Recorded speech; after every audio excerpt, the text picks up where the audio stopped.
ሃይ ዶክተር ቶማስ ነኝ። በዚህ ቪዲዮ የምንመለከተው 8 ሰዓትና ከዛ በላይ እየተኛችሁ ከዛ በኋላ ግን ጠዋት ስትነሱ ስቲል ከፍተኛ የሆነ የድካምና የመጫጫን ስሜት ካለባችሁ ማድረግ ያለባችሁ ነገር ነው ማለት ነው። ይሄኛው ምን ሊሆን የሚችለው የእንቅልፍ ኳሊቲ ችግር ነው ሊሆን የሚችለው። ስለዚህ ስሊፕ ሃይጂን ወይ ደግሞ የመኝታ ስርዓታችሁን ማስተካከል አለባችሁ ማለት ነው። የመጀመሪያው ነገር ምንድነው? መደበኛ የሆነ የእንቅልፍ ሰዓት እንዲኖራችሁ ማድረግ ማለት ተመሳሳይ በሆነ ሰዓት ላይ መተኛትና ተመሳሳይ ሰዓት ላይ መነሳት። ከዛ በተጨማሪ እንቅልፍ ቦታችሁን ወይ ደግሞ የእንቅልፍ መኝታችሁን በተቻለ መጠን ለእንቅልፍ ብቻ መጠቀም፣ ሌላ ስራ እዛ ቦታ ላይ አለመስራት ይመከራል። ከዛ ውጪ ያ ቦታ ጨለም ያለና ጸጥታ ያለበት ቦታ ቢሆን ይመከራል።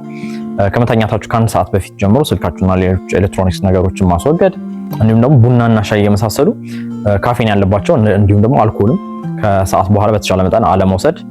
ከሰዓት የምትተኙ ከሆነ ደግሞ ከ20 ደቂቃ በላይ የሆነ እንቅልፍ አለመተኛት ይመከራል። እነዚህን ያደረጋችሁ ስቲል ይሄ የመጫጫና የድካም ስሜቱ የሚሰማችሁ ከሆነ ግን ወደ ሐኪም ጋር ሄዶ መታየት ይመከራል። ምክንያቱም ያው የንጥረ ነገሮች ማነስ ሊሆን ይችላል ወይ ደግሞ ሲሪየስ የሆነ ነገር ማሳያም ሊሆን ስለሚችል መታየቱ ጥሩ ነው። ቴንክ ዩ